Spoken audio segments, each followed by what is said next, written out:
Hello everybody and welcome to Time Jump, a series on my channel where I will be discussing and analyzing the history of monsters throughout the Monster franchise and the various changes within its lifespan, all culminated by my thoughts on everything. An important thing to keep in mind will be the fact that Monster is ever evolving, and the monsters within will follow.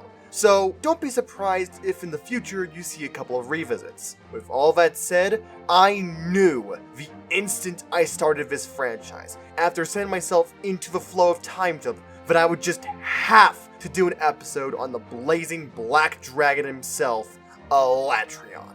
Of course, there was the obvious fact that he was going to be making his grand return in Iceborne, so I would have to make one, but also the fact that this is Alatreon we are talking about, one of the most revered and renowned monsters in the entire franchise, especially for one introduced so relatively soon.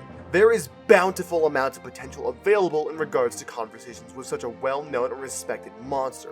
And with the changes that one can take within this franchise, the episode just writes itself then. Now comes the question though. Do I hold the same reverence and appreciation for Allah as so many others do? Or is there some chaotic, unstable factor beneath that brings disaster?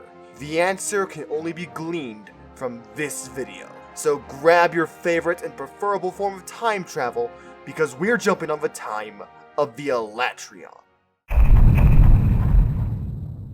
Debuting all the way back in Try as the online final boss, Alatreon served as the newest addition and stand-in for the Black Dragons, powerful, deific creatures that could easily end the world in lore. He was the Fatalis of the 3rd gen alongside Vidaya Morales, in a sense. And unlike some other monsters, Alatreon's power and pompous status was represented pretty neatly in his battle that, at the time and even now, many consider the hardest battle in the game and one of the hardest in the main series. This is in large part due to the creature's ability to control every element in the game, save for water, and how those elements were incorporated into his ground and flight mode. Not only did he have an elemental counter for most of the armors in the game, which when hit would result in 4 possible blights that affect the player in different ways, but the weakness he had also swapped depending on the mode he was in. As a result, there really was no good elemental option that would hold up throughout the entire fight, making Alatreon a really tough monster to counterplay. Besides the damage and elements, another factor that made Alatreon an instant classic were those god-forsaken sky piercers. Not only did it give him an iconic look and feature that'll be memed in the future, but it also became the bane of many players' existences with how hard to break these things were and how they were necessary for crafting many pieces of equipment from him. Now comes the big question though. Is all this difficulty and challenge properly factored and built into the fight? Yes.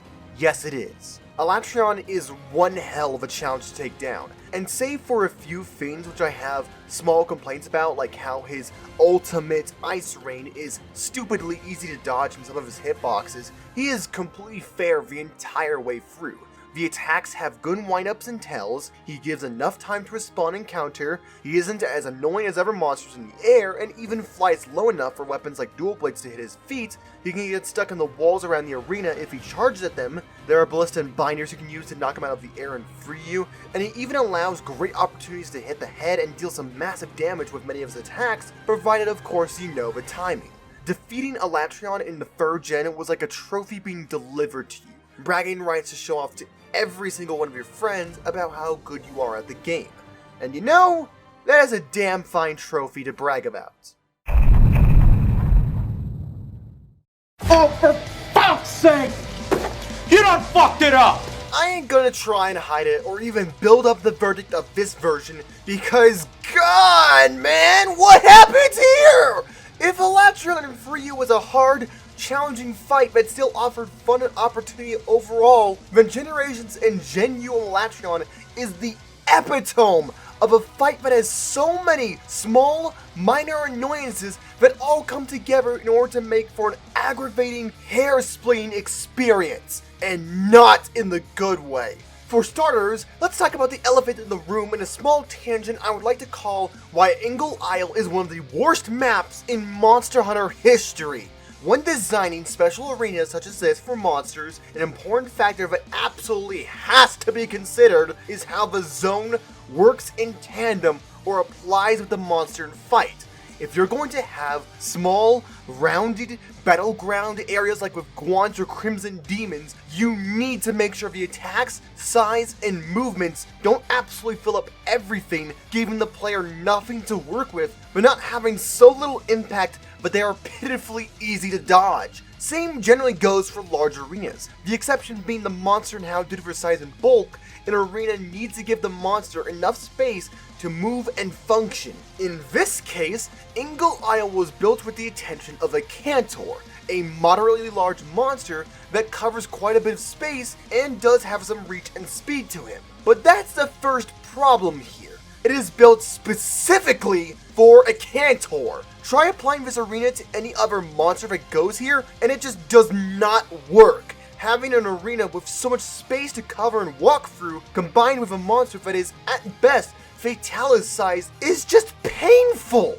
It's a lot to walk through, as well as just being drab and boring with how little space is being used within the environment, which gets a whole lot worse when, say, you want to try and mount this Fatalis, but you don't have Insect Glaive or Aerial Style, so you have to slowly lure it over to the single platform available in the stage that can be broken. And if you aren't anywhere near this platform, or alternatively, if it breaks, then you only have one option left. Use the sectioned floor when it lowers to mount, which A, depends on even if the platform is lowered, which is dictated by the damage it takes by the monster. B, has sections within it that compact with the dreaded hot floor, so hope you enjoyed that damage. And C, might actually fuck you over in regards to time and movement, sometimes even manipulating you and the monster so you end up getting jankily hit. This all may seem like miscellaneous shit that doesn't matter, or alternatively, unfair because I should be judging the monster, not the area. But first, areas do in fact matter for a monster and how you deal with it, especially if that is the only area it can go to. And second, like I iterated before, lots of small, minor things can come together to make something awful. So combine my complaints of Ingle Isle with the sheer frequency of him flying, the limited options to approach with flying, the absence of ballista and binders to get him down, the fact that he flies higher than before, making it near impossible for weapons to hit him on the ground, the hardest mount in the game, which I could have sworn he could triple shake for, the amount of time that is just wasted in the fight, combined with nothing interesting going on, and the gigantic health pool he has, and you have a fight that provides next to no stimulus and just frustrates the players so much to the point that they just want it over and done with. And it is so sad to see a well-respected, revered monster who had just the right amount of challenge in it be reduced to something like this. A monster that is only at best bearable with Insect Glaive and Aerial Style.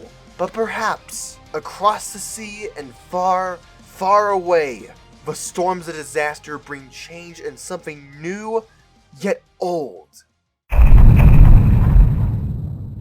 Selected as the center focus for the 4th title update, the fan favorite Alatreon released into Iceborne on July 8th, to a reception that might just have had the biggest impact I have ever seen in Monster Hunter history. Going into the release week and prep before then, I was of course expecting discourse and worry along the lines of Lunastra. But Christ man, this wasn't just a forest fire. It was a volcanic eruption of Pompeii proportions. There are so many conflicting opinions online, ones that can range from reasonably understanding to just downright toxic. And of course, it doesn't help that as of the time I'm writing this, that it has only been the first week since he's been out, making it pretty early in regards to monster lifespan, and especially perilous to talk about him. So before I go any further, allow me to clarify my intention and viewpoint with this series. Time Jump as a whole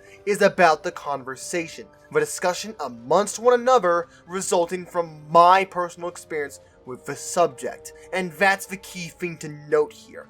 Everything in this video, and especially this segment, is from my perspective with the monster. Nobody else was factored into the production of this video, so much of a point that I practically ignored any opinions while I was still fighting him. Not because I found them wrong or whatever, but because I didn't want the perspectives of other people, speedrunners, challenge runners, professionals, beginners, etc. to impact the way I, a person who is just a casual player who plays Monster Hunter for fun and satisfaction above all else, feels. I am not any of those already mentioned people above, so take whatever I say with a grain of salt if it does end up opposing your viewpoints, and please, please, let me try and explain why I believe Alatreon is a great, fantastic, and challenging fight that ranks among the upper echelon of quality bosses in the game. The first thing to note, of course, is that like so many other monsters within the game, Alatreon received a massive overhaul in moveset and capabilities. Difference being that even among the gigantic changes some others may have gone through, they aren't even close to the sheer effort put into it. Everything, literally everything, has been redefined for Ala within the game.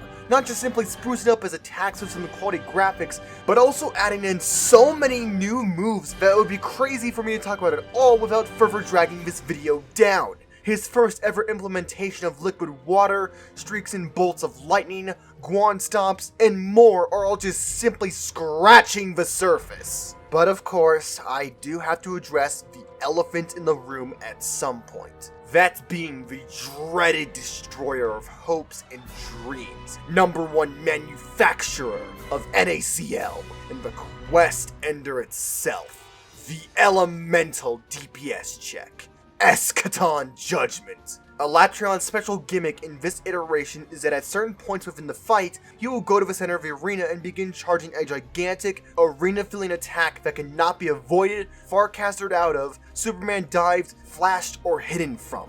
Not even the use of items such as temporal, the boosters, or vitality will save you from this attack that will result in a guaranteed one-shot. The only way around it is to deal enough elemental damage before then to mitigate the effect to live and heal through. Now, speaking aloud about this makes it sound like the worst thing ever, and yeah, it is pretty deadly.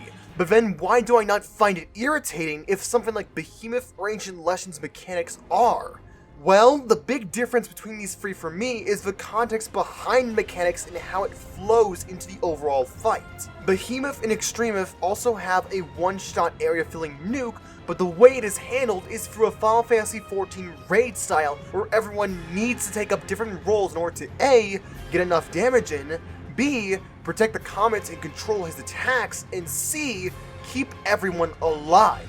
It is a fight that heavily, extremely necessitates the use of a team, which is all fine and dandy when in a team where you can get it all down, but becomes a whole lot more troublesome when the number of players start going down more and more, until it is just you who has to do all those tasks I just mentioned earlier at the same time. It is very not single player friendly, especially with Extremoth and the extra tribulations that he adds in.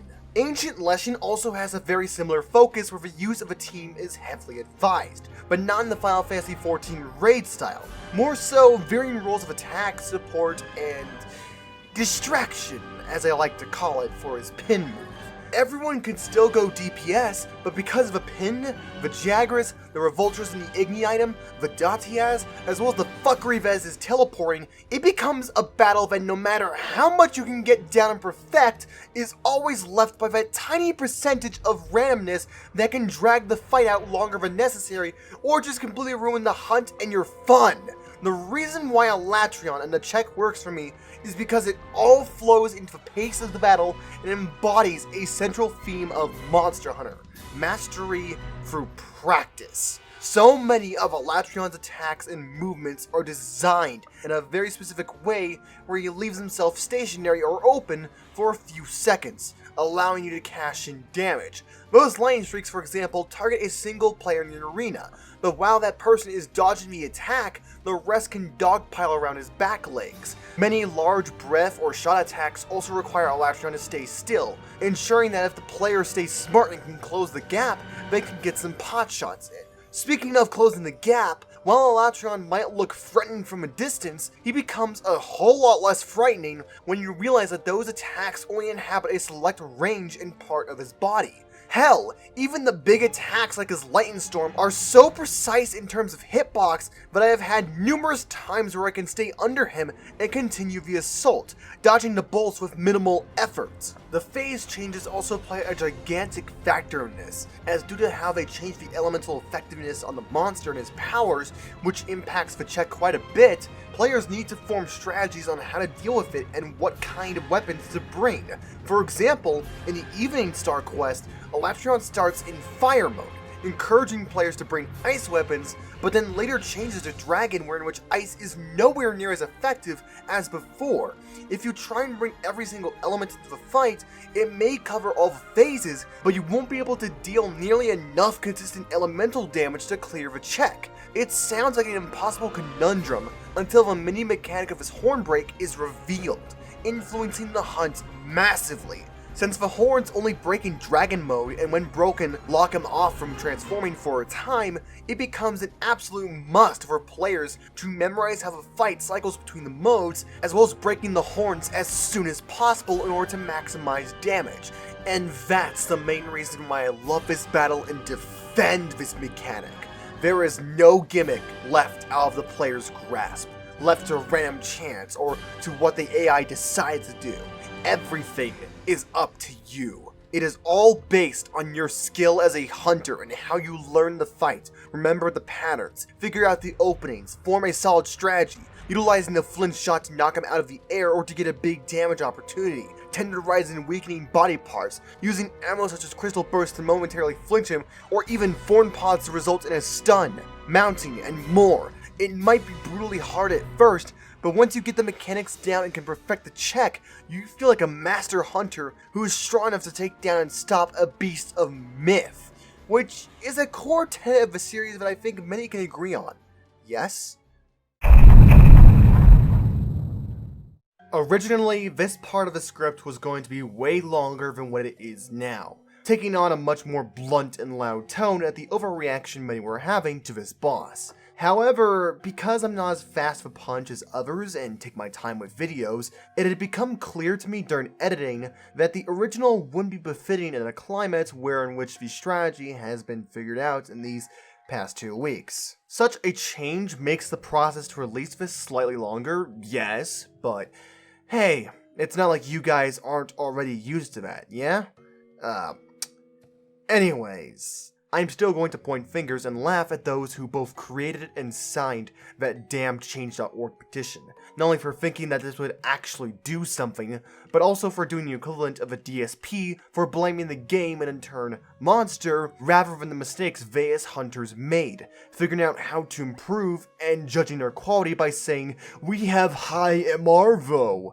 It not only makes them look like spoiled brats who beforehand complained about the lack of difficulty in Iceborne, only to complain when there is actually a monster that is deemed as hard, but it also completely circumvents the learning process of Monster Hunter. Coming up against a wall is never fun at first, yes, but it is from that wall that we evolve and become better, learning the monster's moves, weaknesses, tells, and how we could change, such as using different armors, weapons, and more to gain the upper hand. And what these past 2 weeks have shown us, if anything, is that of course things take time.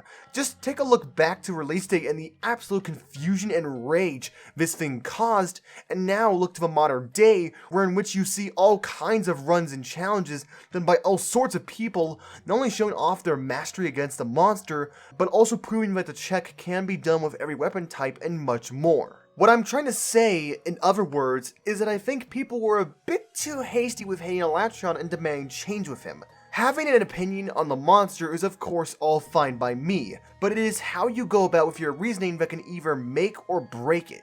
If you were able to triumph over every other monster and challenge before Alatreon came out, then I fully believe you can do it too. Plus, from my perspective, this whole debacle just goes to show how well Capcom truly captured the almost hopeless feeling and battle that a black dragon, a walking apocalypse like Alatreon, should feel like, an accomplishment that has missed the mark so many times, especially with the main series fatties. But that is just my perspective on Alatreon and the situation. So tell me, what are your thoughts on the evolution of Alatreon and his various forms, especially in regards to Iceborne? Do you agree, disagree, or have some other perspective to weigh into the conversation? Just remember, as always, to be respectful and civil to one another. With all that said, I have been the Monarch of Dragons, and I hope you all have a fantastic day / night wherever you live. Peace.